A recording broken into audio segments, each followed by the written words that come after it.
NoDQ Galaxy, and we are back finally with another NoDQ review, number 40, the Big 4-0, and I am joined by Big G wearing a Virtue's Rage shirt, TJS wearing a Penn Sen shirt, and Aaron Rift wearing an Elvis Costello shirt. Right. What's up, everybody? I'll start with the boss man, Aaron. How's it going? I'm doing great. I was actually at an Elvis Costello concert on Monday because, as you guys know, I did in fact boycott Raw. I did go back and watch a few of the YouTube clips, so I'm a little up to speed on Monday Night Raw, but it doesn't appear that I missed very much based off of what went down and the feedback to the show. Now, I'm sure we will be talking about Monday Night Raw and the state of WWE right now. We have plenty of things to talk about. This is going to be a really fun video. I'm ready to go. All right, TJS, what's up? And do you know at the end of the day today, the WWE stock is almost back up to $76 during this time of horrible television? Man, it just really tells you that ratings don't matter in today's age. You see that stock, and Vince McMahon does not care. This guy, he's showering in money. Like I say, man, he's just rolling around it. He's laughing at us. He's laughing at us. How are you, Big G? I'm doing great.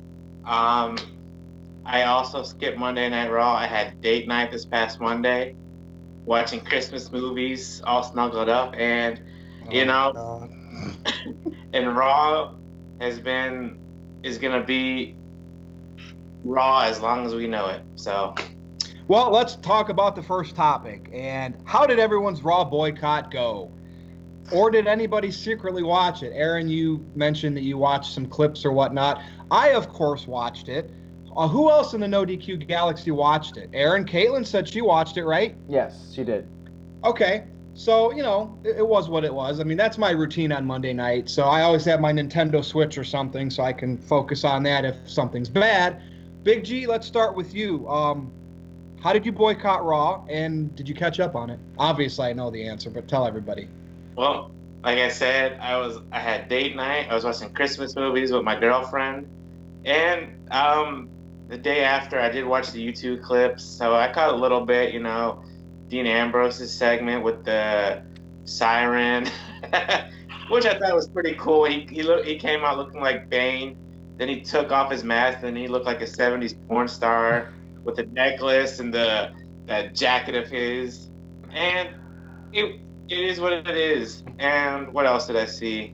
I think that and crap. What else? I see. That's how bad I can't remember the clips. That's how bad it was. Actually. All right. So I saw people shaking their heads. I, for one, loved the Dean Ambrose segment. Cheesy, over the top. Everybody's like, because you are conditioned to hate WWE, but yet you say you're not going to watch it for what? 1 week? 1 night? Now, granted, creative's horrible, right? The reason why I suffer through it is because there are little things that I do find eventually that I like. Why did I like the Ambrose thing? Simple. Not the gas mask, although I thought that was cool. The air raid siren. I don't know what it was about that. I looked at that and I'm like, man, if we had real creative writers, that segment could have been awesome. See, I see potential. That's what it is. TGS, so how did you boycott Raw? I played Red Dead Redemption 2. I watched the YouTube clips, and it's really bad because each clip was no longer than 5 minutes, and I felt myself skipping forward through some of these clips because I was just so I just couldn't handle it. I was like, the match clips especially, I was like, oh, there's still 3 minutes of this. I don't want to watch this. It's terrible. Right. It's awful. But I can't stay away from it. That's the problem. I can't stop watching WWE. And it's like a bad addiction. Yeah. Do you think a lot of people do this? Big G and you, TJS, just said you watch YouTube clips. Is that where the ratings are going? People are just doing that because it's so much quicker? I think so. I think so. It's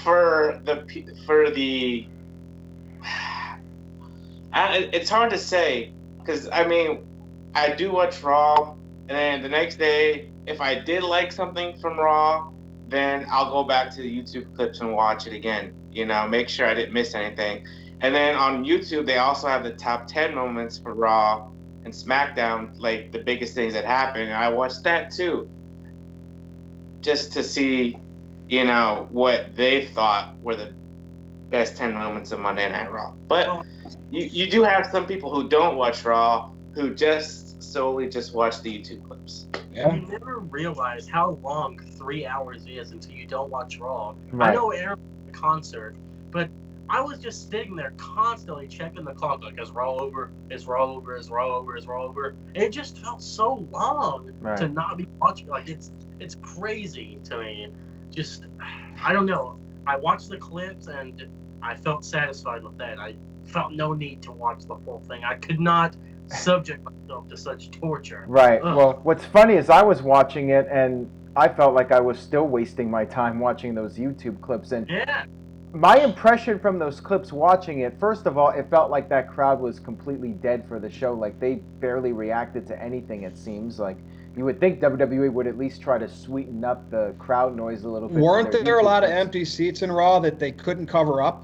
They drew about 6,000 people in Houston, Texas, which is, like the fourth biggest city in the country and one of WWE's bigger markets. So, yeah, not too good. Well, Aaron, so you boycotted it by what? Going to a concert? Yeah, I sure How did. many people were at that concert? More than Raw? About 4,000. Not bad. Not bad. All right, well, so I watched it. You guys didn't. I mean, I don't feel any dumber, but, and I'm not going over there and praising the whole show. There was a lot of bad on the show, as always, but I think I continue to do the grind just for those few little things that I can remember. I don't know. But I guess watching it live, do we really watch it live, though? Because, I mean, even if you're watching it live, isn't it like a 60 or 90-second delay? You know what really hurts Raw is it's the commercials that really Yes, take me out. thank you. And the announce team. If you just watch it on mute with no commercials, I think it wouldn't be that bad.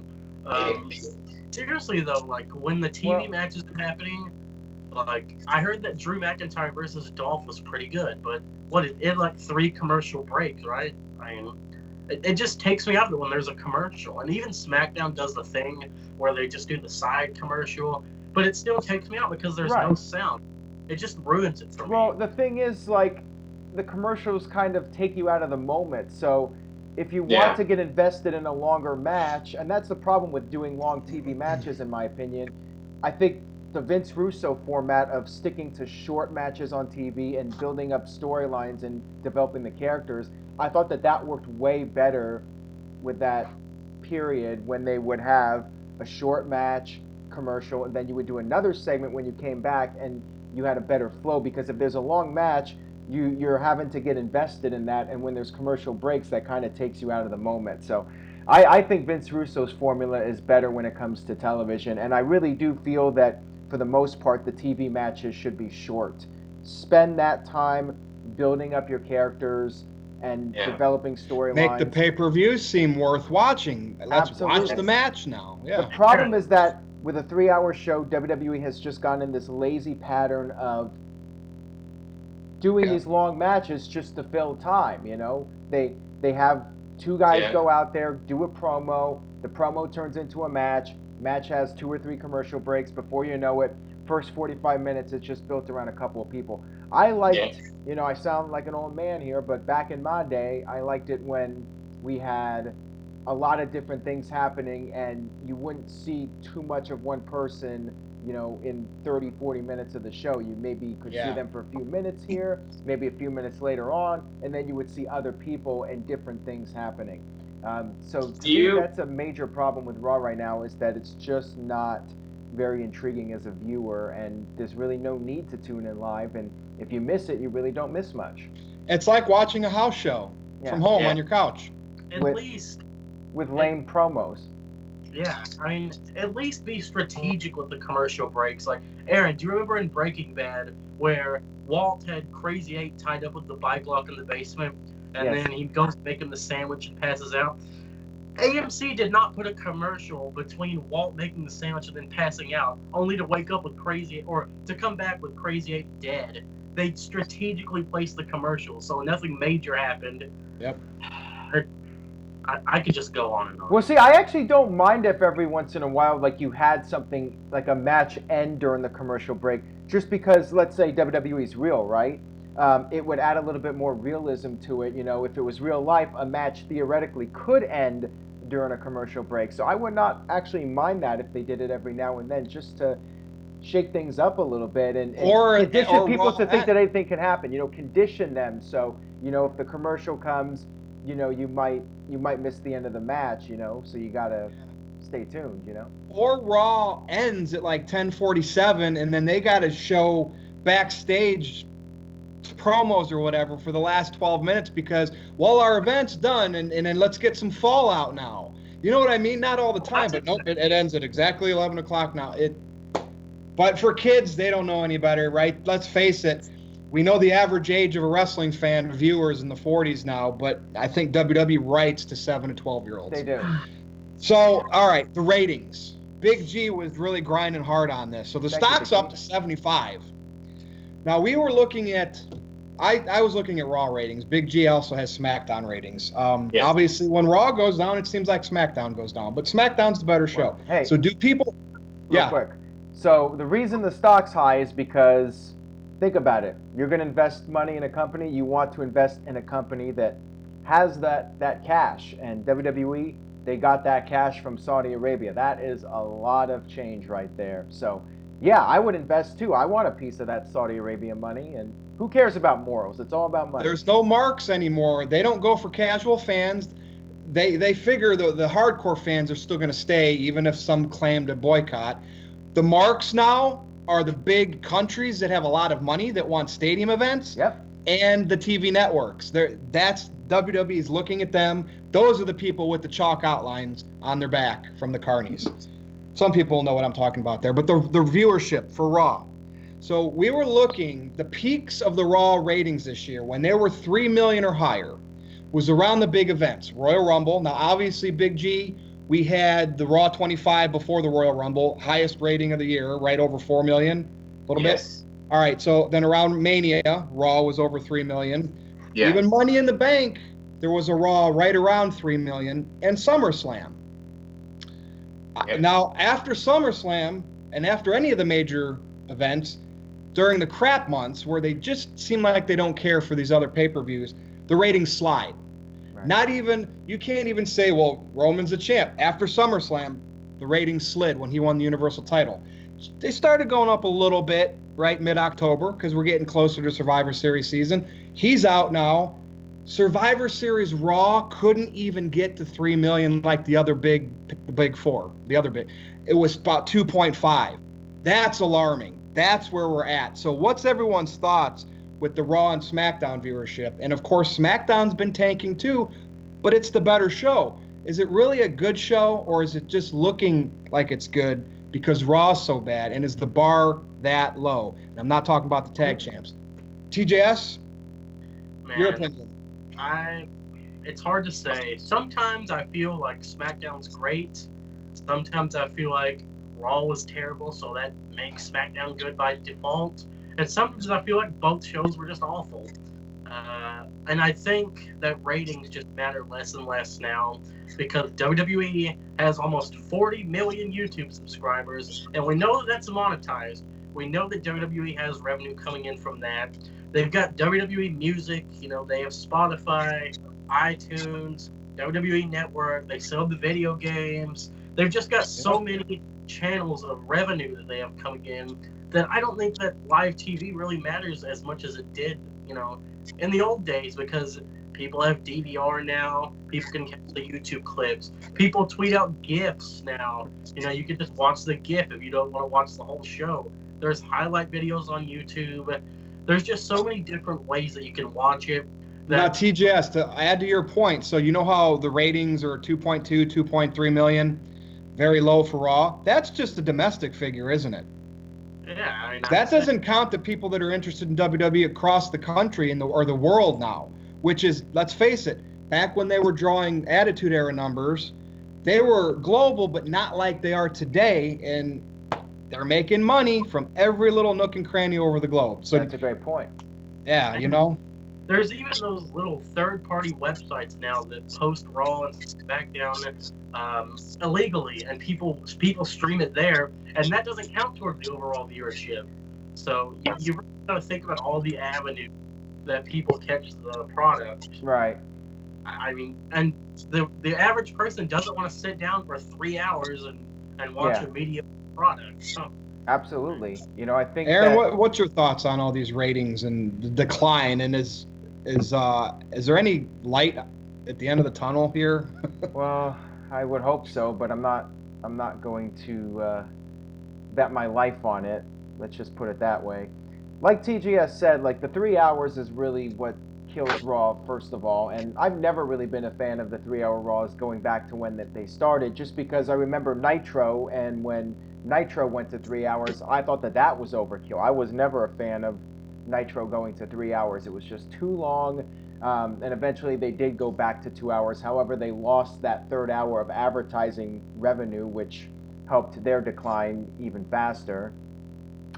I think that the bad writing makes the 3 hours even more dreadful to sit through. But like TGS said, and like you said, Virtue, worldwide, WWE has perhaps more fans than ever, and there's also the fans that are disgruntled but still continue to support it and hope that it's going to get better.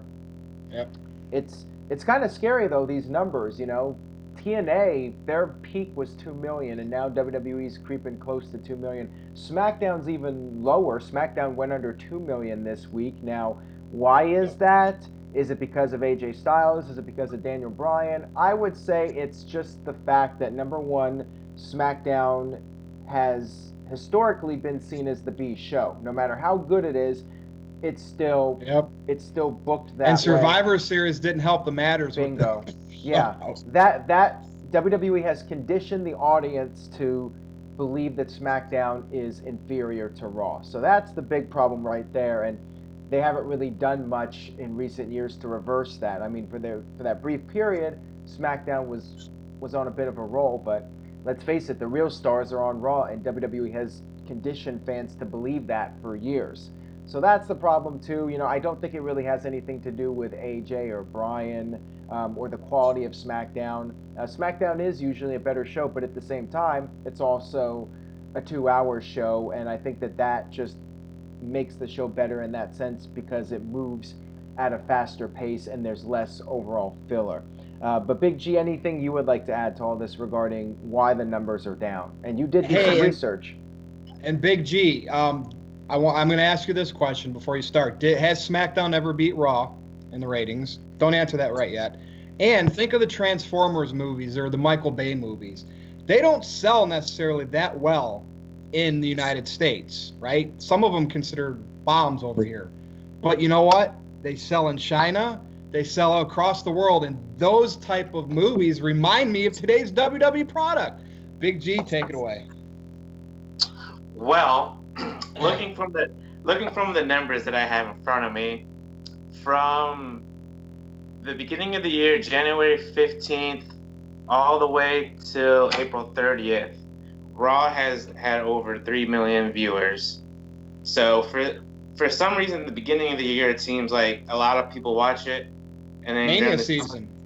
Huh? Mania season, right? There you go. And after that, it just declines. And then, like you said, the night after SummerSlam, and it went back to 3 million. It dropped back down until October 1st. No. And then it dropped back down to 2 million. And it looks like SmackDown has never beaten Raw. SmackDown's highest rating was on April 10th, which had 2,952,000 viewers. And its lowest, which was this past week, was 1,948,000 viewers. So it's crazy. Remember, the Attitude Era drew what, 5 million each show? Oh yeah, more than that. Yeah, I think there were some weeks where they did like 12 million combined between Raw and Nitro. And that didn't count overlap. Their system eliminated overlap because, you know what I mean? Like, some people watched both, but there was legit 10 million wrestling fans back then.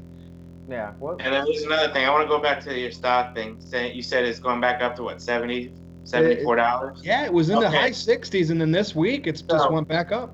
In 2 years, I don't know if it's going to count, but when the XFL comes, is that going towards the WWE stock, or is that a different entity? Probably under the WWE bubble, entertainment. Okay, so do you think when Vince is putting all his focus on the XFL, do you think he'll have less, not creative, but less, what's the word I'm thinking of? Control over Raw and control, SmackDown. yeah. Do you think he'll divert it over more to Triple H and No. Stephanie? Who knows? No. Probably not. You know, Okay. but I mean, it's wishful thinking, Big G. I like where you're going with that.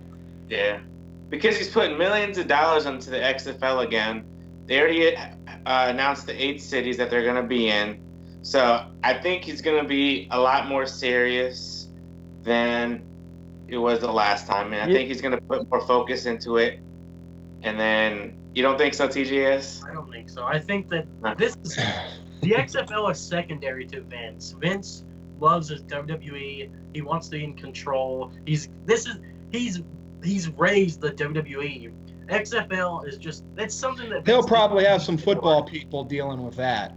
It's something that he's doing because he's bored, and I mean, you know, he has all the money, so what do you do? Well, he doesn't like failure either, and the XFL's like that one blemish on his record. Well, that and the WBF, but yeah, that's not coming back. You know, the XFL was a big fail for him, so he wants to correct that, and he insists. You know, he's a stubborn man. He's gotta give it another shot. He's got the money, and he's gonna try to erase that failure and turn it around and make it a success. So we'll see what happens.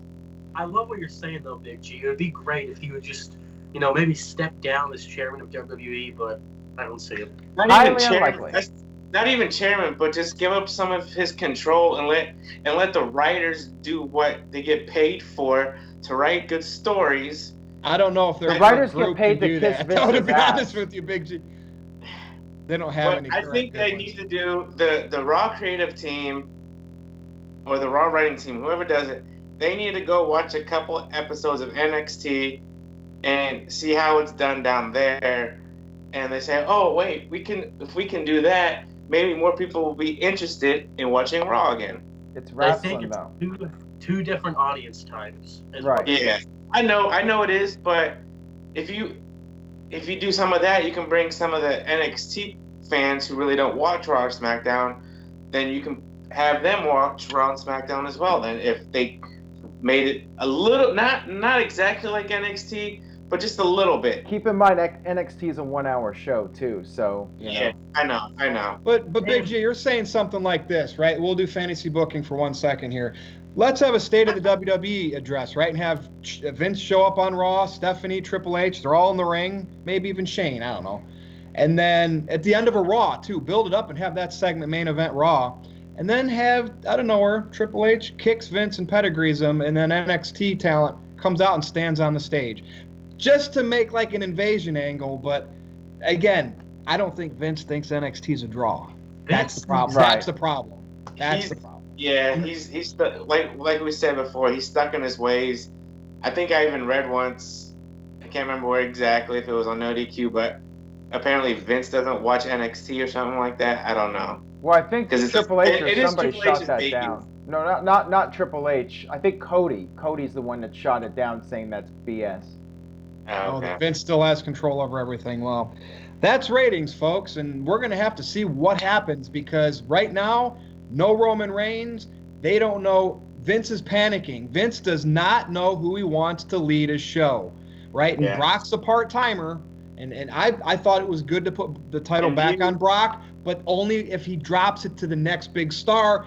But they're probably not going to utilize him that way to push somebody. You know, remember passing the torch like Andre did to Hogan and stuff like that? They don't do that anymore. Shawn did to Austin, so to speak, and at WrestleMania 14. They just don't do that anymore. Nope. Yeah. Oh, and it's like they don't want any big stars bigger than the WWE, like Cena, like Rock, Austin. They just fear that. They want these talents to rely on working for WWE. I mean, even Chris Jericho is bigger than WWE, right? And he never got to the heights of Austin and The Rock, but he doesn't need them. He's doing well. Band, New Japan, Cruise, books. Speaking of Absolutely. Jericho, let's talk about Jericho for a few minutes, just because, we'll lighten the mood, something interesting. There was an incident, right? And it's alleged, it's supposed, tour bus, somebody wanted to get on his tour bus and meet him after a concert. I believe this was in Canada. Correct me if I'm wrong. All I know is Chris Jericho's a 48-year-old rock star. And when I see news like this, the fact that someone got their supposed collarbone broken and then Jericho had to beat somebody up, that's rock star stuff, man. That's Metallica. Aaron, weren't you at a Metallica Yes, concert? last night. That's AC/DC. That's Ozzy Osbourne. That's creative. That's character. I'm interested in Chris Jericho because it's like he's kicking people's ass in real life. Now I want to watch his work stuff. Why can't wrestling creative see how great something like this is? And I think too, Jericho is missed. People like him are missed in WWE. TJS, what do you think, man? Like when you see news like this, Jericho kicking people's asses, supposedly, that pops me? Does that not pop you? Yeah, it makes me feel like the wrestlers are actually tough in real life and not just like sissies, like everyone says. Like don't F with them, exactly. There were reports a few years ago of Daniel Bryan chasing this guy on foot that tried to rob his house. He chased him down and choked him out. I just think that kind of thing is cool. So that way, I think Jericho is just awesome, though. Like, overall, I listen to his podcast. He's just a great guy. And like you said, Virtue, it makes him come off as like a badass instead of just like that fake wrestling, like everyone says. It's good stuff. Aaron, what do you think? Well, I miss Jericho a lot. I feel like his absence is definitely felt, and his lack of presence. Exactly, that's what I meant. Thank you. I just feel like the guy is definitely one of the all-time greatest because he knows when to make the most out of his time in WWE and when it's time to step away. And I did read that apparently he's done with the list. So when he does come back to WWE, which he probably will at some point, he's gonna not do the list anymore. So he's always trying to reinvent himself and not hold on to one gimmick for too long. We all love the list, but if he just kept doing it, eventually it would lose steam and we would get tired of it. So the guy's really intelligent.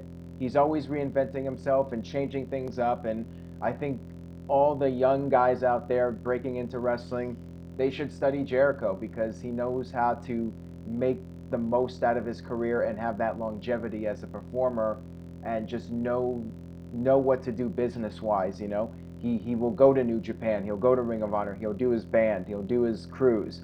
He'll make himself a hot commodity and not get sucked into that vortex of all these guys that end up in mid-card hell in WWE. Jericho, knows how to make himself a valuable player in WWE. So really intelligent guy and for sure one of the all-time greats. Just how he handles himself and knows how to be a good businessman and keep himself fresh and not get stale.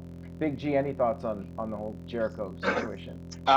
So I did read the article just a little bit ago before we started the video, and apparently it was one of his drummer techs that got his collarbone broken by this guy, and this guy apparently was on meth or something like that and wanted to get on the tour bus, and Jericho, I think he said, like, speared him and punched him in the face. Jericho's dad was a hockey player. You don't mess with Chris Jericho. No. You know what I mean? So, but yes, we all miss Chris Jericho. I miss Chris Jericho. Instead, you know how he said he's the man of 1,001 holds? This man is the man of 1,000 faces. What? Jericho is 1,004 holds. Oh, okay. A couple extra arm bars in there. Oh yeah, so he's the man of 1,004 faces. Because, like Aaron said, like you guys said, he tries to change his gimmick up every couple years. And you've noticed he's growing his hair back long again, like he did back in the day, which I think is pretty cool. I mean, you're in a rock band. You're in the rock band. You're gonna have to grow your hair out long. I like his music. I like his wrestling. I enjoy the list of Jericho. All right. And one more time. Let's see that one more time. Last time. I love Jericho. And he's doing great things in New Japan. Like you said, he had his cruise. I mean, the cruise was successful, so you know he'll probably have another one in the next couple of years or so. And NoDQ should go on that. No Amigos. DQ cruise. we'll see. I like We'll it. see if he ever. The only time I see him coming back to the WWE is when he gets inducted into the Hall of Fame.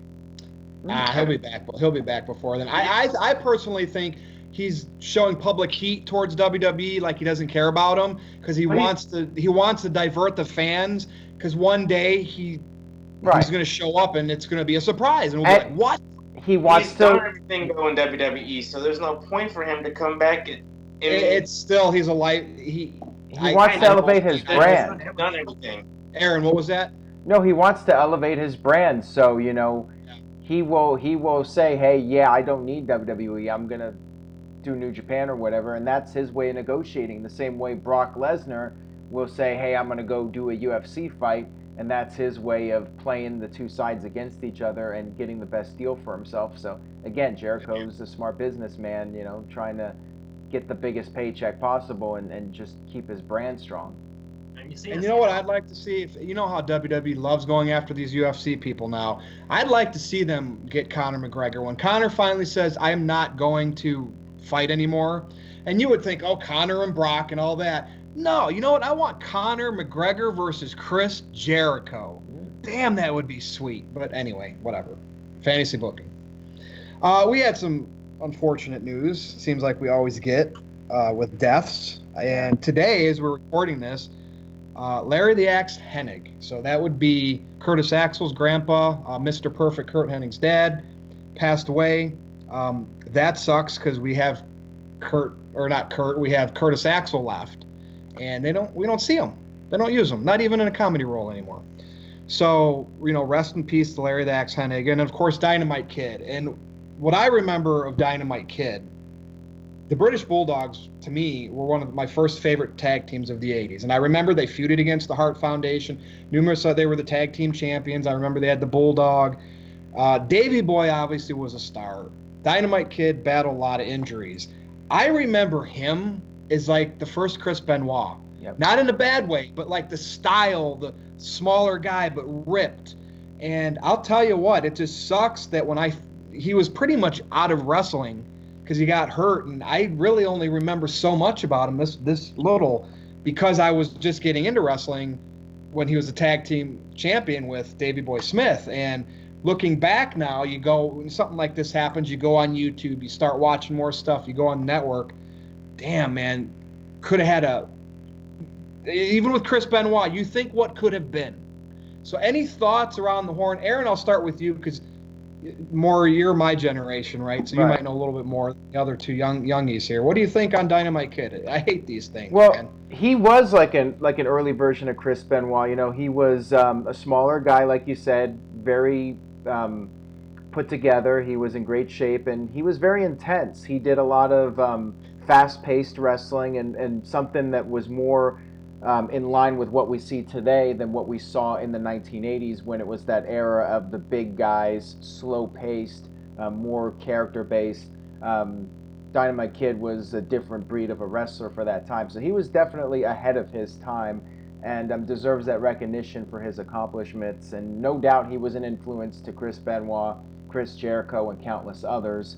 And Larry Hennig was definitely before my time, so there's not a whole lot I can say about him, but just very sad. I do remember him making occasional cameo appearances on various shows. Like, I think he was on a Nitro once, and he was in the crowd for a show, I think, on a WWE event. So he's been around a little bit, and, just very sad because he was, part of a 3 generations of superstars with him, and then Mr. Perfect, and then Curtis Axel. So you know what the bitter pill for me to swallow is, Aaron? It just reminds me that Kurt passed away so young, and his father outlived him, and I was a big Mr. Perfect fan, and me too. He was right up there with Jericho, Shawn, Owen. I mean, those to me are why I loved wrestling when I was a kid.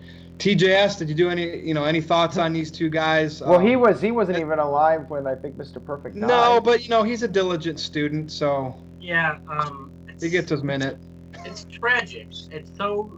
I understand that some wrestlers aren't in the best health nowadays, but it's just always sad when someone passes away from the wrestling world, and I feel like it's been very tragic this year. Um, Tons and tons of deaths, and I just really hate to see it. Larry Henning, that is who Curtis Axel. Once he debuted the Curtis Axel character, they were saying, "Oh, Curtis Axel after Larry the Axe Henning." His grandfather, of course, paying homage, and it just really sucks that character has gone nowhere. That he's in catering, and I remember when Curtis Axel first came on the scene, and he had a match with Triple H and took him to his limit in kayfabe, and now it's just sad. And as far as Dynamite Kid goes, it's like you guys said, first Chris Benoit. He was a big influence on Jericho and Chris Benoit as well. Not much else I can say about it. Like I said, it's very tragic. Big G. And there's not much I can say else. I mean, it is sad that we had two more wrestling legends pass away. Larry the Axe Hennig was way before my time. So was Dynamite Kid in the 1980s. I did read a little bit of history on both of them. I might go back on YouTube or the network, watch some matches from them, and see how they were back in the day. Because I think they have AWA on there and stuff from the early 80s on the network. So it does suck for Curtis, though. You know, his dad passed away, his grandpa passed away, you know, so he's the only living, unless he has kids, maybe his sons can get into the family business when they get older as well. Fourth generation. Well, maybe he should leave WWE and join All Elite Wrestling. Make his grandpa and his dad proud. If WWE ever cuts anybody. It just sucks like that. And also, too, it reminds me, let's not just talk about somebody there, watch. We don't have to always talk about them, but think about these wrestlers when we hear that they pass away. We got access to YouTube. We're all wrestling fans, right? And if Raw's so bad, don't watch Raw and spend time going back and watching people that you may not remember, or you weren't born yet. Because the footage is out. The WWE Network, you can watch some of it. And these guys paved the way. Yeah, Dynamite Kid's definitely a guy you should go back and watch his Stampede Wrestling stuff, too, and watch what he did in WWE with Davey Boy Smith against the Hart Foundation. They had a hell of a feud. They had the heel referee, Danny Davis. That was a great storyline. So go back and watch that stuff. Very entertaining. And, yeah, unfortunately, Dynamite Kid, he pretty much destroyed his body doing that high-impact, intense style that, guys like Benoit did with the headbutts off the top and all that sort of thing. Yep. And that's just crazy because, wrestlers do that high-impact stuff today, and it's like, all right, hope you learn. I mean, look at Dynamite Kid. Exactly. Hopefully, he's a lesson to learn. Look at what he did. But he save really it for the went big all events. Out. He went all out. He was one of those guys that every night he went out there and would destroy his body to entertain people. And there's a lot of controversy about his personal life, but he really went out there every night and gave it his all for sure. All right, well, hate talking about that stuff, but let's move back to wrestling. And, I'm looking down at Daniel Bryan's name here in my notes. He recently turned heel. Yep. How would you grade it so far? And I know we've only seen a little bit. It was interesting this week on SmackDown. Big G, I am going to start with you. I thought at first I didn't like where his promo was going with The Miz because I was like, wow, they're really letting The Miz get one over on him, And then Bryan waited patiently, and I saw a lot of people in the business tweeting and talking about it on other podcasts like Daniel Bryan's gimmick on SmackDown and really thought, hey, maybe this could be a good run for him, something different. We remember everybody being behind him as the Yes gimmick. Big G, grade Daniel Bryan's heel turn and discuss whatever's on your mind about it so far. Well, I'm gonna grade from his return until his heel turn. I'm gonna give it a C minus. His heel turn until now is gonna go up to a B plus. I like Daniel Bryan as a heel. It's something different that we haven't seen in a long time, since 2011, I want to say. I liked his promo with The Miz. The promo before that, I like how he talks in third person. Hopefully he doesn't do it all the time to the point where it's going to be overkill. I like how he says fickle now instead of yes. I like how he is doing this whole environmental gimmick, saying how He did one bad sin on one bad day where he kicked AJ Styles in the balls, and how we sin every day, and we send methane in the air and all. It was perfect. It's like CM Punk Straight Edge Society, but in a different way. Perfect. It's perfect for him because he is a vegan in real life, and he does wear, I think, like his shoes are like really weird too, and I like how he has that jacket, the sweater jacket on, and he had that shirt with the bead in it or something like that. It looked like it, so it was perfect for him. I like it. I enjoy it. Hopefully, they don't turn him face anytime soon. Hopefully, he'll be a heel for. I mean, he's been a face for a long time, So let him be heel for a couple years, So you're going That's B all I plus have on to the say about it. you're going B plus on the heel turn. Yeah, So far. as of now. As All of right. now. Aaron Rift.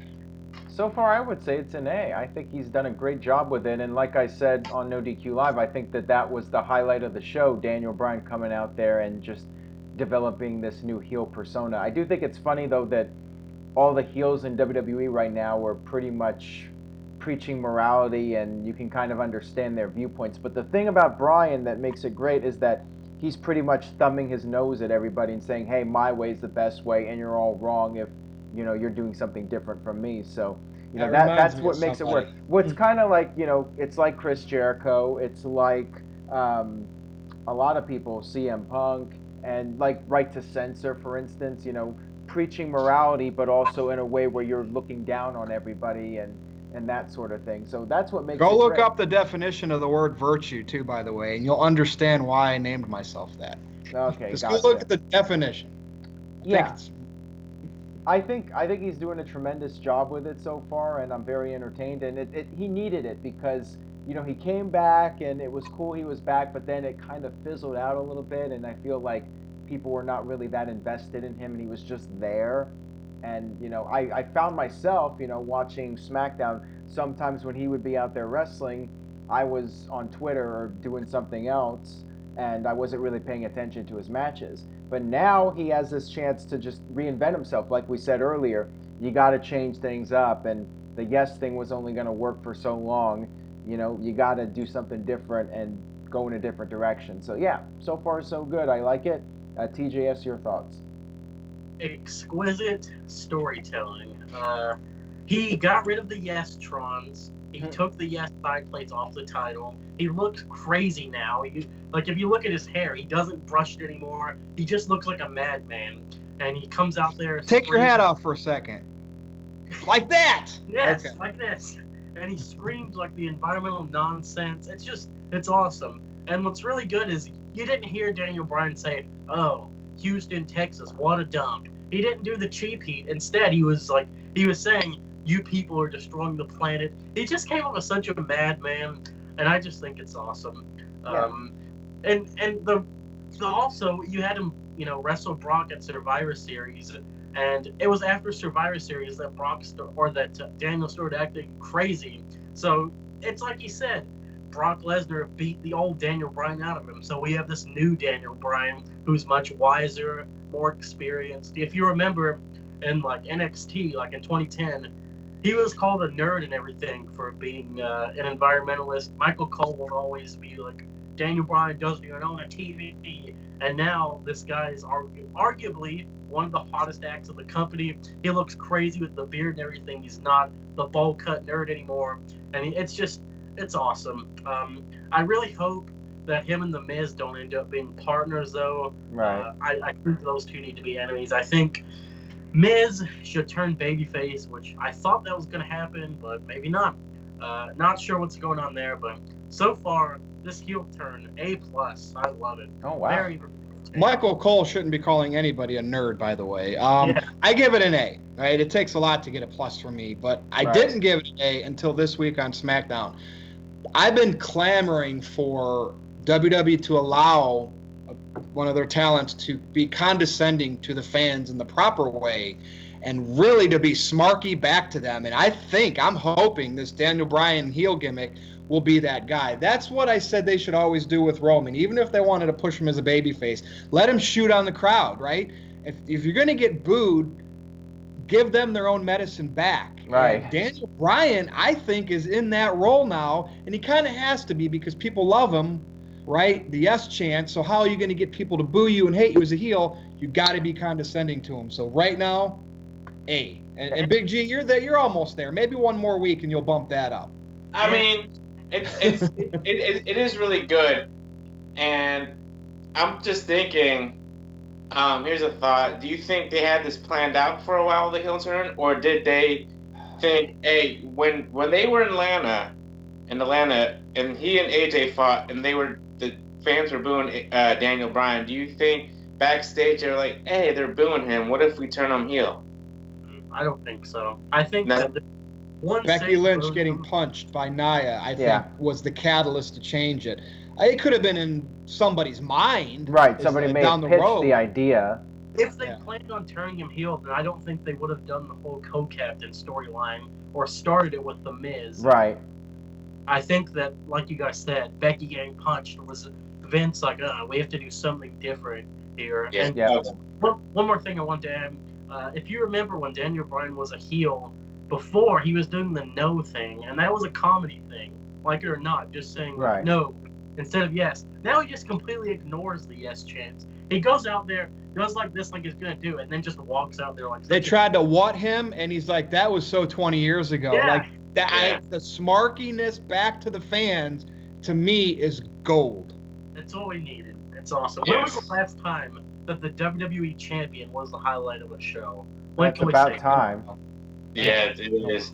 Hey, maybe now that Daniel Bryan is the champion, maybe they'll be the main event. Well, he already was in Survivor Series. Yeah. They wouldn't do that with AJ, but they did with Daniel Bryan. Let's not get carried away. All right. Well, and you got to remember, they booked the whole WrestleMania around Daniel Bryan as well. Let's talk one more thing here about a couple more things about SmackDown. Imagine that this week. There's 3 feuds or beginning feuds that are happening, and the only reason why I want to bring them up is that way we can bunch them all together. It's like making a 6-man tag team match, right? Just like WWE does. Oh. But I guess I want to know if any of these could be a sleeper feud. That's what I miss these days. You would be watching the main event, you'd be watching the things WWE pushes, and then something would come out of the woodwork, and it'd be like, wow. Like, for instance, Chris Jericho and Kevin Owens, the Festival of Friendship.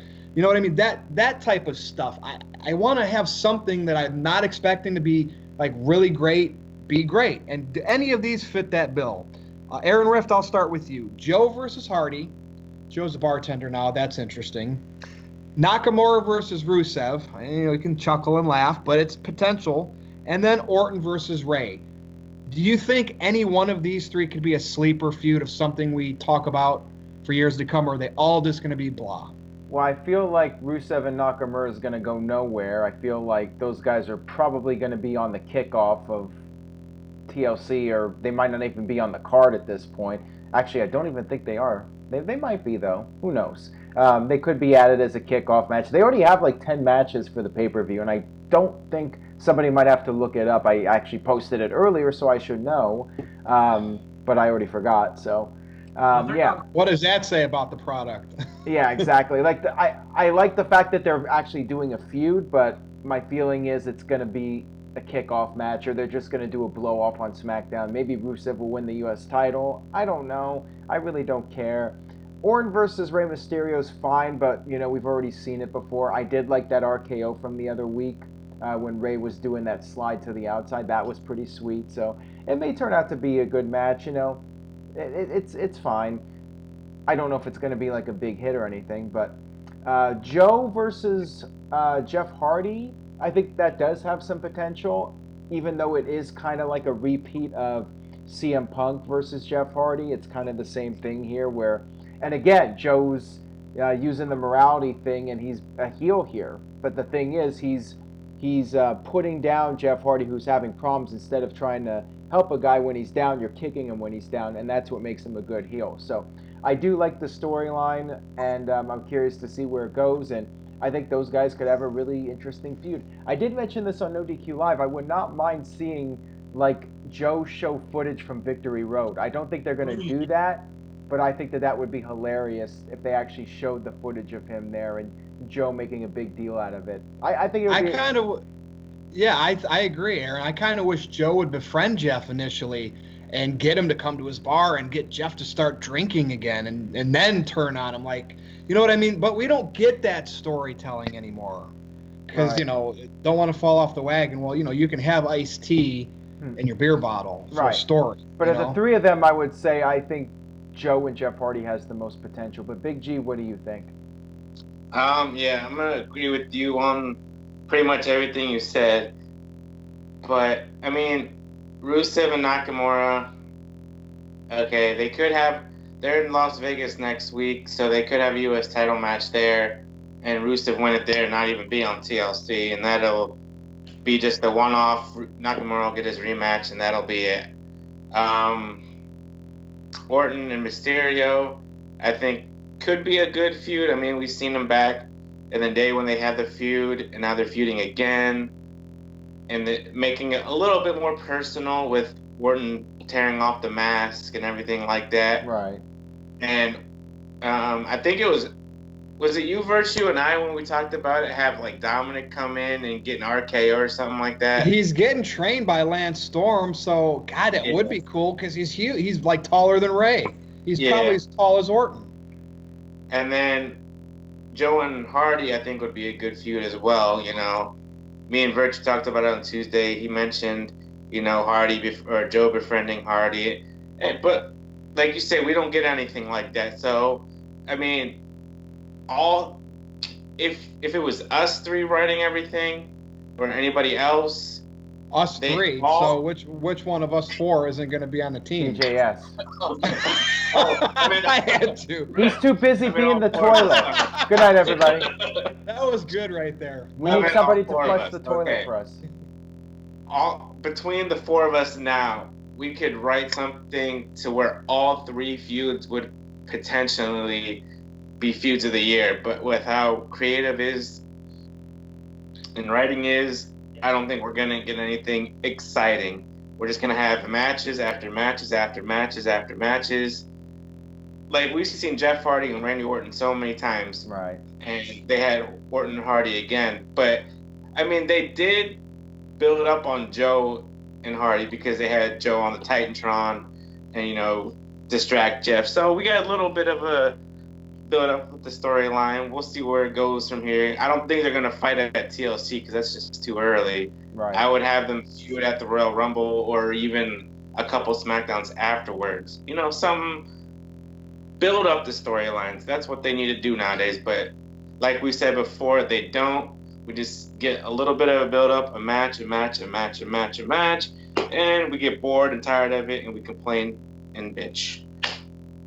CJS, do you think on these three, do you think WWE should exploit Jeff Hardy and on TV make him look like he's starting to drink again and drunk, and Joe finds him in bars and does pre-shoots? Well, why? Why? If everybody, as long as Jeff's not doing it in real life, it's acting. So go ahead. What's your thoughts? I think that, like Aaron said, they need to show Victory Road footage, and then Joe could say, that video does not do it justice. I was backstage, and I saw firsthand how messed up Jeff was. Like, this guy couldn't walk or anything once he got backstage. You could exaggerate. Say, like, as soon as he got backstage, he passed out. Even though that really didn't happen. And then you could show, like, footage of Jeff Hardy coming out with a cigarette when he was the TNA champion and just talk about that. And is it just me, or is Jeff Hardy getting kind of boring as a babyface? That's why we need a good story behind him to want to like this. Like, I just kind of groan whenever I hear his music play now. It's like, if he's not like in a pay-per-view match, I feel like it just gets kind of boring. I think they need to go with the Brother Nero thing. He has a shirt that says obsolete now, so maybe they'll follow up on that. Nakamura and Rusev, man, what can you say? Rusev was the hottest act in the company, and then he just fell under because that's what WWE does. And Orton versus Ray, I don't know. I really like seeing Ray back, but I feel like we've seen this match a lot, and I'm kind of tired of it too because Randy Orton's just doing the same old thing where he's like, I'm going to take away your mask. And if Rey Mysterio was smart, he would just come out with a mask that would be harder to pull off because he wears like the half mask so Orton can just easily rip it off. If he was a smart babyface, he would come out with like a durable mask Yeah. that Orton couldn't rip. Well, you're using But- too much logic here for WWE. Second Just one like- underneath it, you know. Yeah. Yeah, nobody's ever done that before. Yeah. Do something. But these all seem like mid-card feuds to me. But at least there's something. It's better than what's going on Raw. I'll say that. Yeah, but that's not saying much. True. Remember, no one mentioned that Nakamura won the Royal Rumble this year. Just I know, absolutely right? crazy. At least Asuka gets back into a big match, right, against Becky and Charlotte. Right. So good for her. But poor Nakamura is the U.S. champ. Hardly Right. ever defends it. Not And- on pay-per-views. The card I posted earlier today, that match has not been announced yet. There's already 10 matches on the card, so I don't think they're going to add that. My feeling is one of these matches on the card will be the kickoff. Tables match. Make it the tables match. Well, it wouldn't shock me if it was like the mixed match challenge finals. That could end up being the kickoff. I don't think so. It has high stakes. Or poor Usos, New Day, and Bar. They'll be the kickoff match. Yeah, probably. Gosh, we're going to have to do another preview and prediction soon. That's going to mess next up week. our NoDQ review time. I know. Come on. We've been we've had other things going on here. We haven't been able to keep a consistent schedule, but hopefully after TLC, we should be able to get back into a regular schedule with this. I'm going to go and say I hope Joe comes out of this like pretty good because he's really got crapped on. I mean, you could say Nakamura and Rusev have all got crapped on, but I don't know, man. Joe's the epitome of what you were and Finn Balor too, what you were in NXT and how Vince McMahon sees you on the main roster. And I don't know. I would just like to see Joe versus Hardy have that special, real life type drama and angle that would make the payoff match really, really good. I don't know, but do something really, really over the top. Have like Samoa Joe knock Jeff Hardy out and then carry him into a bar or something. Could they stage a DUI like Jeff's driving into the arena or, and again, what about like a fake DUI? Yeah, like, I don't know, just something, I mean, yes, we don't like people that have real life issues, have Vince McMahon exploit it, but it's entertainment and television. Money talks. Have Jeff Hardy go to his car, and then when he opens the door, a bunch of beer bottles fall out. That's Samoa Joe. I don't know. I'm picking maybe we get something interesting with Joe and Hardy. We'll see. All right, let's talk about Becky Lynch. Most of everybody's new favorite man. So I wrote down here, is Becky really the man? And I'm going to ask each one of you, can she overcome the machine? CM Punk kind of did it, but they still kind of held him back. They never let him main event WrestleMania. Becky's getting that popularity, kind of like a Punk had. We talked about the Stone Cold Steve Austin 97 comparison. CM Punk a little bit. I mean, she really has a following. She's tweeting Conor McGregor and other big stars, and they're tweeting her back. Right. So Becky has potential to make a lot of money this next year. Yep. But do you think she can overcome the machine's booking and become a legend after this? She should, right? Because the fans want to see it. TJS, I'm going to start with you. Thoughts on the man? Well, it's just been great. Somehow, her getting her face broken has made her like even more popular. It's just been awesome.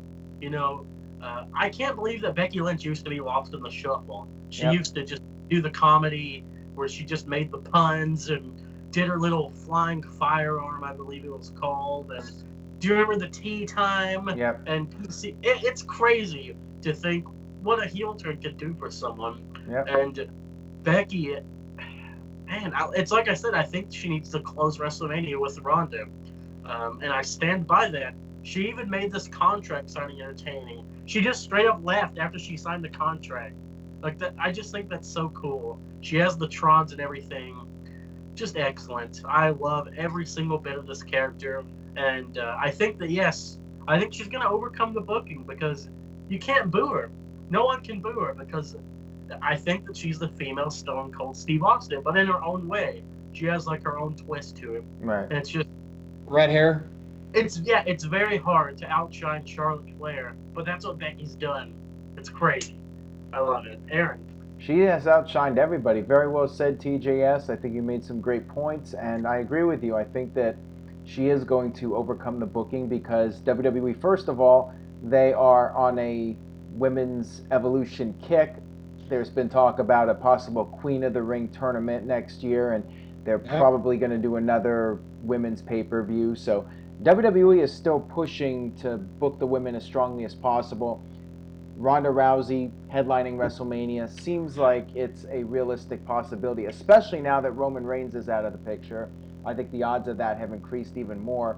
And, you got to strike the iron when it's hot. When you look up and down the roster, it's got to be Becky versus Ronda Rousey at WrestleMania. That's the money match. And, she's going to be in the main event of WrestleMania. And she very well could end up being the person that defeats Ronda Rousey and gives her her first official loss in WWE. Big G, do you think that Becky is going to, if that match does happen, do you think that she will emerge victorious, or do you think that WWE will have her, because of the booking, they may decide to not, as Virtue pointed out earlier, maybe not let her get too big because they don't want somebody who could potentially walk out on the company and go somewhere else. What do you think about that? That's a good question, Aaron. I think she can overcome all this and become a legend in her own way, not comparing her to Stone Cold or CM Punk. Let her be her own character, which she is. She's the man. Mm-hmm. And I watched NXT from the start, and she's come a long way from NXT till now. Her being on Raw with PCB, going to Smackdown, doing the comedy stuff with Tea Time and Straight Fire, and now she's the man.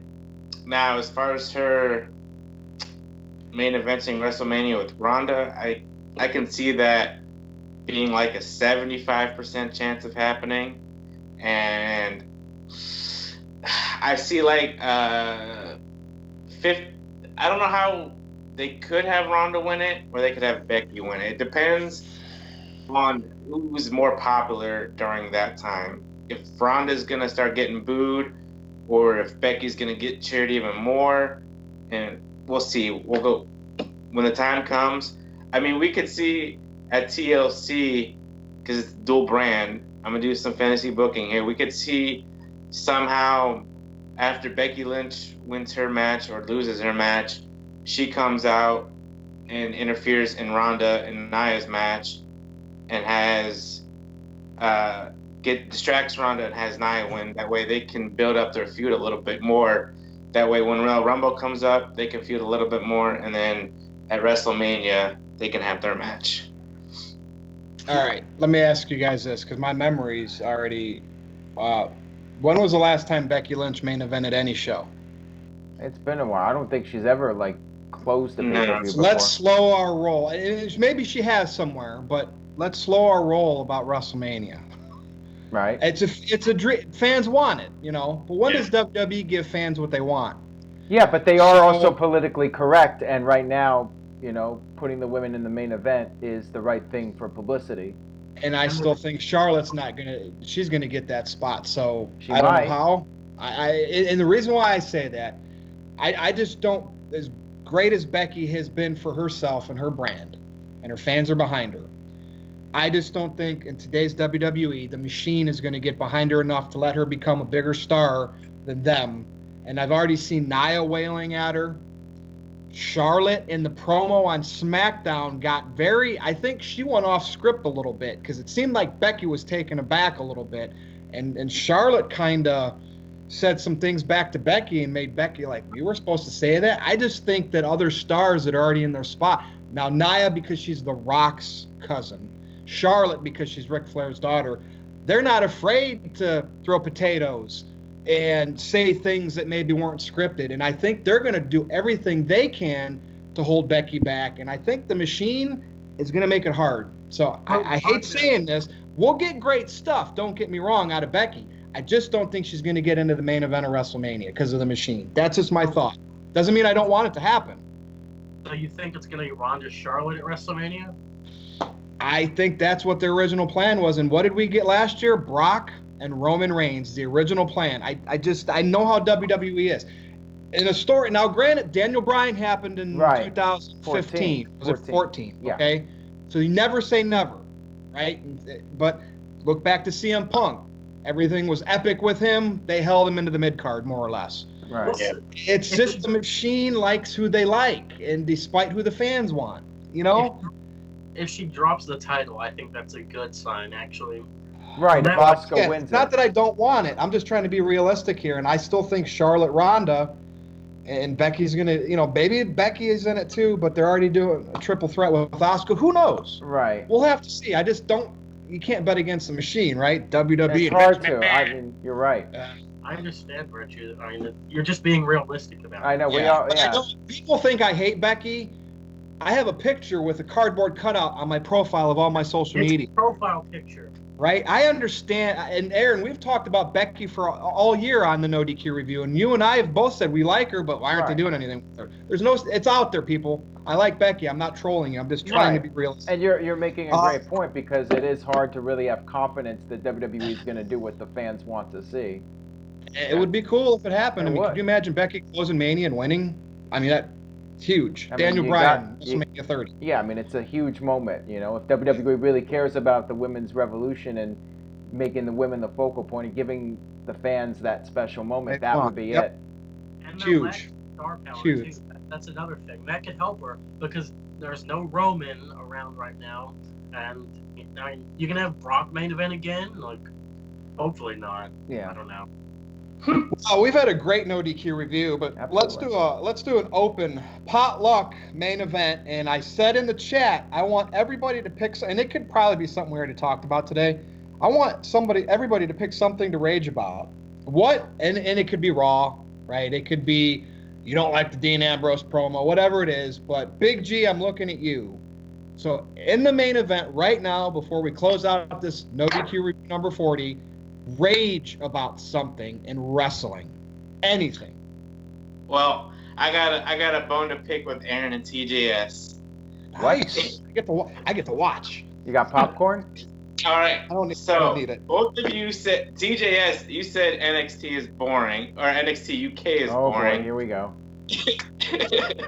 And Aaron, you asked me what their characters are. Yeah. Well, okay, so if Raw was only a 2-hour show and SmackDown was a 2-hour show, which it is, and you don't have to watch NXT and NXT UK when it comes out on Wednesday. You could watch it a day or two afterwards.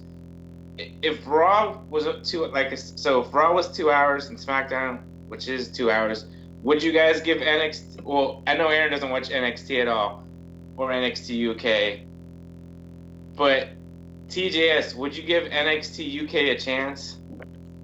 How many episodes have you watched? I've watched, I think, 4 or 5. Okay. All right. So each episode, it's like 2 episodes a day on Wednesdays, because they pre-record it like they do NXT. But they are developing characters in NXT UK. You have this guy, Eddie Dennis, who's a badass, who's just dominating. You have Rhea Ripley, who's this badass woman. So they all have the same gimmick. They're just a bunch of Is she the champion? UFC characters. Oh man, my girl Candy Floss. Shout out to Candy Floss. I'm gonna tag her when Aaron posts this. I love her. I love her gimmick. I want her to get signed. Okay, go ahead. Who else is there on NXT UK? You got Mustache Mountain and Pete Dunne. They're getting big. They're big over there.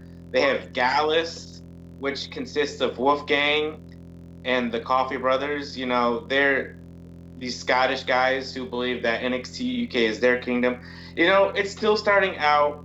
NXT UK, they're building their characters and stuff like that. You got new people coming in every week. You have the Mod Father, Flash Morgan Webster. You have Mark Andrews.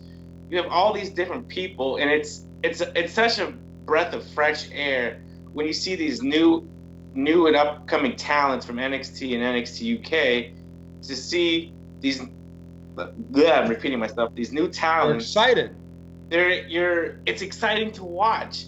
When you watch Raw and SmackDown, yeah, it's been out for a long time, but it seems like we see the same characters all the time. They just rinse and repeat, rinse and repeat. NXT and NXT UK, I'm going to say it again, you have fresh talent, new matches.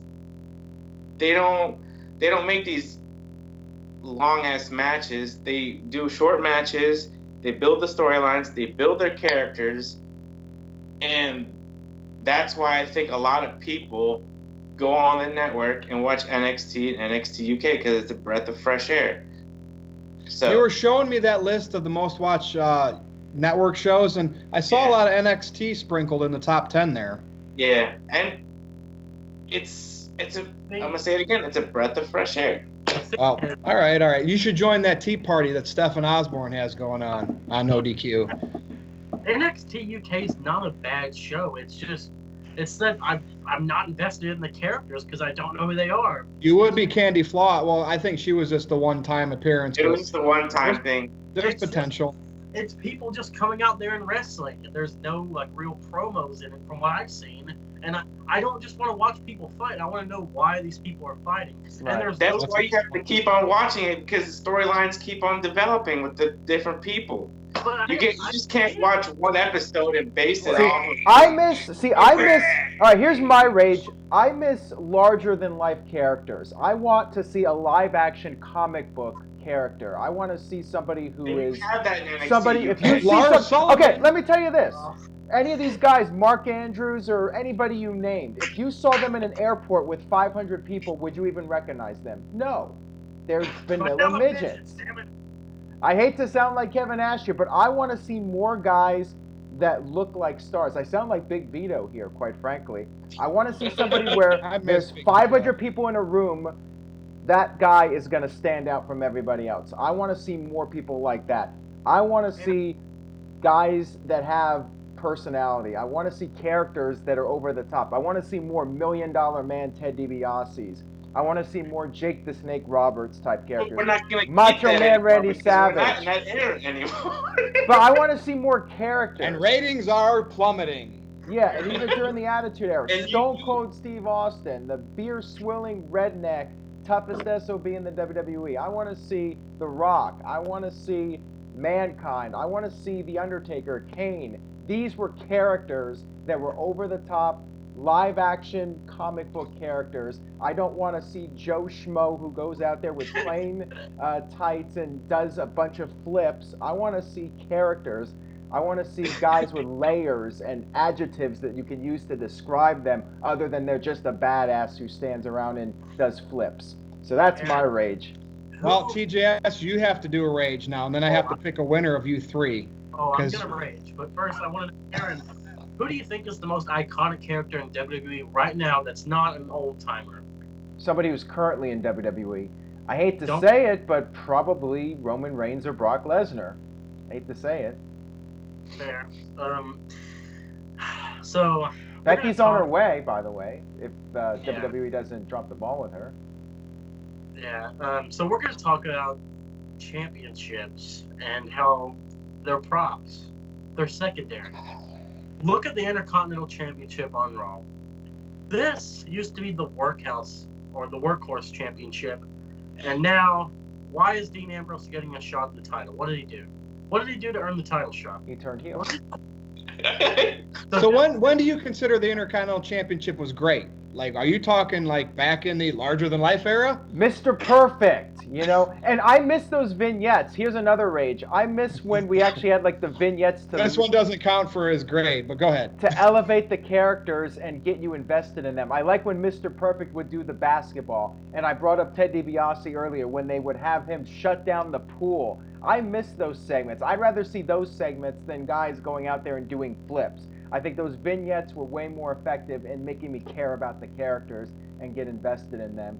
And even during the Attitude Era, you had Val Venus. Val Venus is coming. You had Jenna Jameson there with him. And just all these different vignettes to build up these characters and give you a reason to care about them. Anyways, remember how Paul Bearer talked to bring Kane in? Like those weeks and weeks of promos, he's coming?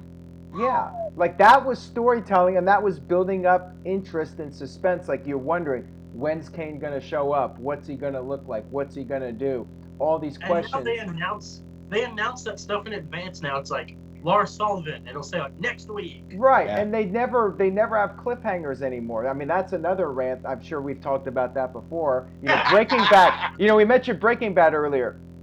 Masters when it came to cliffhangers, but you look at WWE, they don't even do cliffhangers anymore. There's no hook for the next show. They just announce everything on social media. Oh, by the way, we're doing this next week, or breaking news, this is happening, instead of getting people guessing. Know who writes this? I want to know, because whoever the writer is, I want to find a guy that likes his paycheck and will do whatever it takes to make Vince happy. Go back to your titles, TJS. So you were talking about titles meaning more than meaning more again, like they used to. Okay. Right? But first, I want to say that I want to find the head writer for Raw and shit on his desk. Whoa! So you want to shit on Vince McMahon's desk because, to be honest with you, I don't think there's a head writer anymore because it's a team of writers. So therefore, that title goes to Vince. So you want to crap on Vince McMahon's desk? Okay.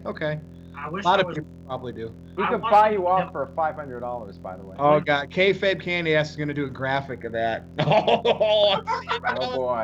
I can't wait. All right, go ahead. Okay, now back to the titles. So yeah, the titles don't matter. And then you look at AOP. Don't even get me started. You had Bobby Roode distracted by a manager pissing on his robe. It was a title match. Aren't the titles supposed to be the best things? Don't you want to be the champion? So why are you worried about a robe? You have millions of robes, man. You can get them. You make all kinds of money. It's a great point. He came out this week with no robe, like he doesn't have a million more. So he's a poor, whatever, like Bobby Roode, the rich guy who, well, that was TNA gimmick, but still, like. And then, oh, here we go. We're going to talk about the Revival. Do you guys remember when they first came on Raw? They came out, accepted the New Day's challenge. They knocked the ice cream cart over, stomped on it. They beat New Day 2 weeks in a row. In NXT, they were burning the house down every single week, every takeover. They were doing awesome. But what are they doing now? They're in handicap matches with 3 luchadors that are supposed to be baby faces. Why? Who's getting over? It's like Aaron said. Why are the good guys teaming up against the bad guys? It doesn't make any sense. And if you watch the YouTube clips of Raw, you would see this week it was maybe last week where Baron Corbin, Lashley, and his third lackey, who was Drew McIntyre, they beat down Finn Balor 3-on-1. So we're seriously calling Drew McIntyre a lackey right now. Wow. That's how I do. I know though. You know well, what I mean? He had so much momentum coming off of that Kurt Angle, and nothing's really going on with him now. He lost to Dolph Ziggler, and yeah, it's pretty lame. But yeah, TJS, you brought up the titles, and I just wanted to add also the fact that the champions don't even defend their titles on pay-per-views, like Shinsuke Nakamura, and when he does, he's on the kickoff. Every title should be defended on the pay-per-view, and they should all be marquee matches as far as I'm concerned. Big G. Which means they might have to combine titles because I think they'd have too many. I've made this argument. That's another great point right there. Big G. Going back to my NXT thing, I think the titles in NXT right now, I'm not going to say NXT UK because I only have Pete Dunne and Rhea Ripley as the champions, but I think the championships in NXT mean a lot more down there than they do on Raw and SmackDown. Because at least on NXT, we see the titles being defended in every single takeover, and on NXT here and there. Well, like you said, TJS, on Raw, AOP had a match with Gable and Rude, and half the match was seen on the Titantron with Drake Maverick pissing on his robe. Well, it's so stupid. And I do feel bad for the Revival. The Revival were the hottest things in NXT as a tag team. They come to Raw, like you said, beat New Day, and now they're jokes. I think Vince McMahon has something against these NXT talents. Like Richie said, they're good in NXT, but when they come to Raw and SmackDown, Vince doesn't see anything in them. And it irritates the frick out of me, Aaron. Well, not everybody can be a main eventer. Just keep that in mind. So some guys are going to be lower card, some guys are going to be mid card. But yeah, it's all about making the most out of the guys and hiding their weaknesses and playing up to their strengths. I mean, that was a whole Paul Heyman attitude, which we really don't see. Like, you can still have guys lose matches, but still get over even in defeat. And to defend NXT, a lot of times on those takeover pay-per-views, you do have matches where guys lose, and sometimes they come out stronger in defeat because the storytelling is done properly. So I will agree on that. And there is one little nitpick though, like with Pete Dunne, he never seems to defend the UK title on the NXT pay-per-views, which I think is a mistake. I think he should be defending that title every single takeover. Well, I mean, before they had NXT UK, I mean, he would defend it on NXT TV, but now with NXT UK, he's been defending it more on TV over there. Yeah. So that's why we too haven't much been TV. seeing It's too much TV. That's the problem too. And yeah, you know, I know in my case, this is my job, so I got to cover the most mainstream stuff first, which is Raw and SmackDown. If I wasn't doing this for a living, maybe I would give NXT UK more of a chance and try something different. Then again, I don't even know if I would be watching, period, because I just get so burned out on it. So it's hard to say how I would react personally if I didn't have NoDQ and I wasn't, in a position where I need to focus on the mainstream stuff first, and then I can work my way down. Yeah. You all make great rages. Tyler? I'm not done. I'm still going to talk about... Oh, he's going for brownie points. Okay. Okay. So you had AOP... Hour and a half. Longest review ever. Number all right, go. 40. You had AOP and Drake Maverick versus Chad Gable and Bobby Roode in a handicap match. And the announcers were talking about how this is so corrupt. Then you had the Lucha House Party versus Scott Dawson 3-on-1. The announcers were like, oh, that's fine. That's just how the Lucha House Party does it. Oh, so entertaining. So cool. They do the flips. They wear the mask. Lucha, Lucha, Lucha. That's fine. But when you have a 3-on-2, oh, how corrupt that is. It's stupid. And then Dean Ambrose. This guy's supposed to be a lunatic, but he's wearing a gas mask. Is he a germaphobe? He gets vaccinated. Well, it's the same stupid crap that he did, with the potted plant, only he's a heel now. What is going on? The imagery of the gas mask was cool. The air raid siren was cool, but how they delivered him getting to that point by just saying they stink, that's where I think you're not. You know what I mean? But think about back in the Attitude Era, even before then, the Golden Era, having the guys come out in gas masks as these heels, like, Sergeant Slaughter burnt the American flag. That, you know what I mean? So there's potential. They're not delivering the story to its potential, though. So I understand why you hate this. I was so excited when Dean Ambrose turned heel because he was a vile bastard. How could he turn on his brother the night that his other brother got sick? But now he comes out there and he's like, man, this town sure smells bad. And he talks, it's terrible. Yeah. This guy, he's a lunatic. So why is he running away from Seth Rollins when Seth Rollins runs down there? I want Dean Ambrose to run towards Seth Rollins, beat him up, make Seth Rollins scared of him. Don't make him run away like the typical heel. Make Dean Ambrose come out with a chainsaw. Do something different. Chainsaw Charlie.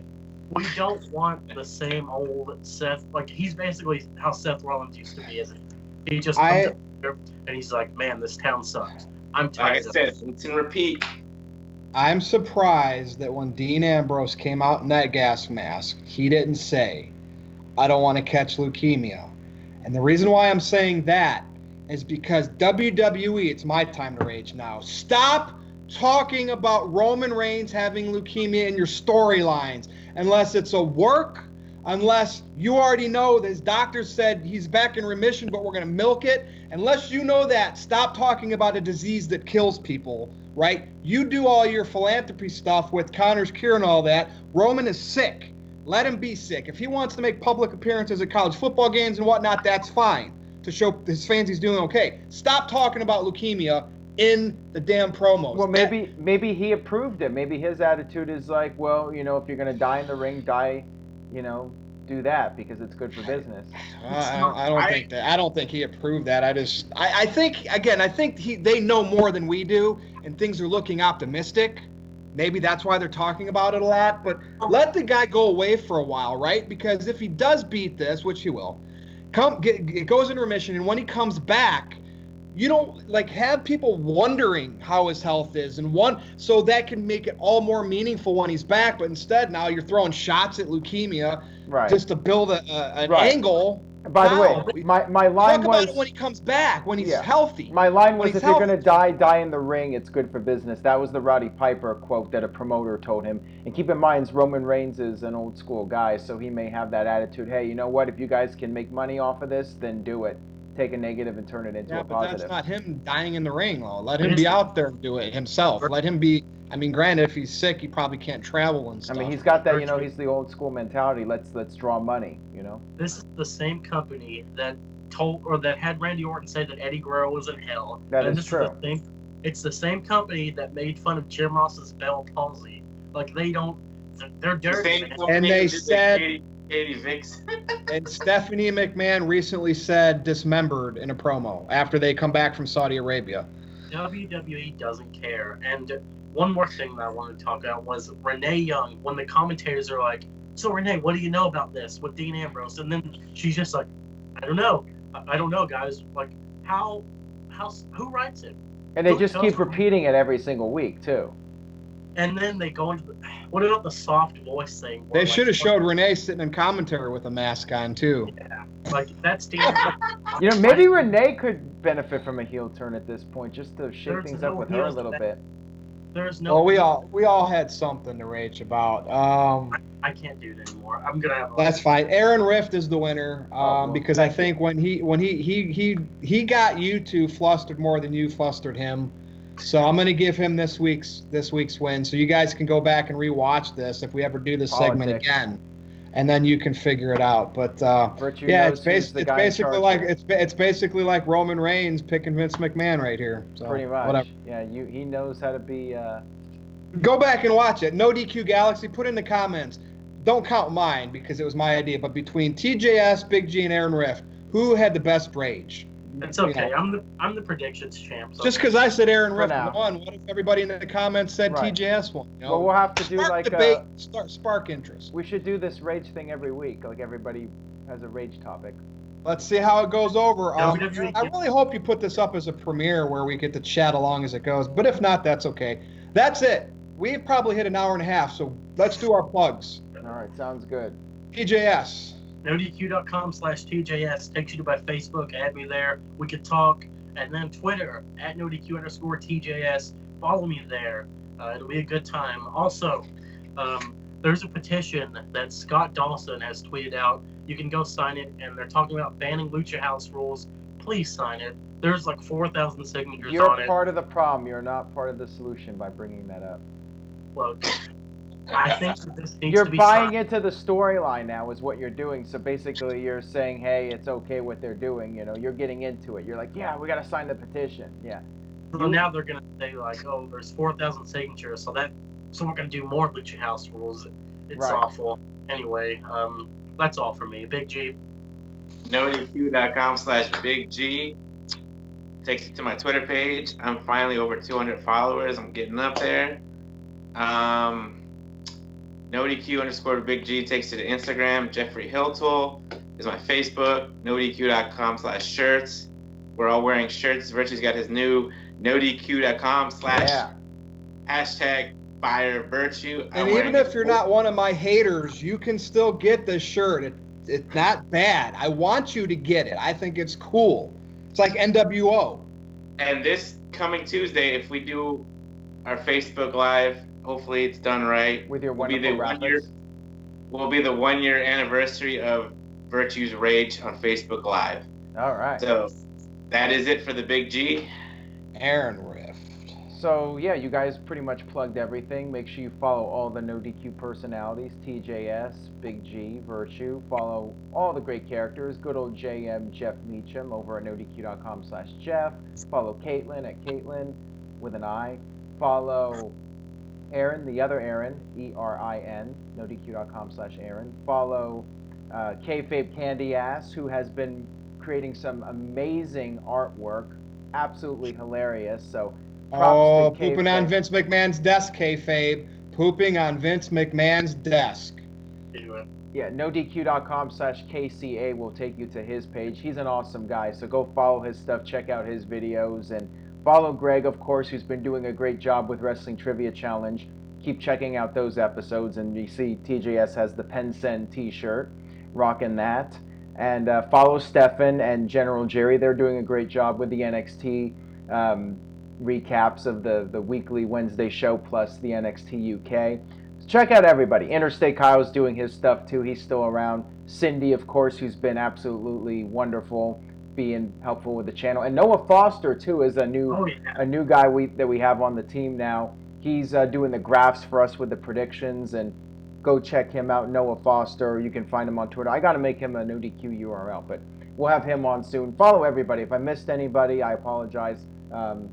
Virtue, did I miss anybody? Or if not, then go ahead and I think you got everybody. I think you did get everybody. And Stephen Osborne. I did mention him. Oh, you did? Yeah. Okay. So I forgot Stephen Osborne. You're fired. Sorry, Stephen. So I'm going to keep it short and sweet. Follow me on Twitter at NoDQ_virtue. Facebook, NoDQ.com/virtue. For Aaron Rift, for TJS, for Big G in that great shirt, I'm Virtue. Thank you for watching.